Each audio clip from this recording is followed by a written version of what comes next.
അവര് പറഞ്ഞു, റജബ് മാസം വിത്തിറക്കുന്ന മാസമാണ്, ശഅബാൻ നനച്ചു കൊടുക്കേണ്ട മാസമാണ്,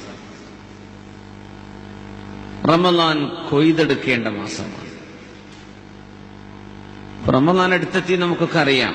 ആർക്കാണിത് ഫലപ്പെടുന്നത് എന്നറിയണമെങ്കിൽ നമ്മുടെ റജബ് എങ്ങനെ ഉണ്ടായിരുന്നു എന്ന് ആലോചിച്ചാൽ മതി. റജബിൽ വിത്തിറക്കിയിട്ടുണ്ടോ? ശഅബാനിൽ വിത്തിറക്കിയവർക്കല്ലേ നനച്ചുകൊടുക്കാൻ പറ്റുള്ളൂ. നമ്മൾ ഒരുങ്ങിയിട്ടുണ്ടോ? അല്ലാത്തവർക്ക് റമളാൻ വരും, അങ്ങനെ പെട്ടെന്ന് കടന്നു പോകും, കാര്യമായിട്ടൊന്നും ഉപകാരം എടുക്കാൻ കഴിയില്ല എന്നാണ്. അതുകൊണ്ട് ശരി ഗൗരവത്തോടെ തന്നെ ചിന്തിക്കേണ്ട സമയമാണ്.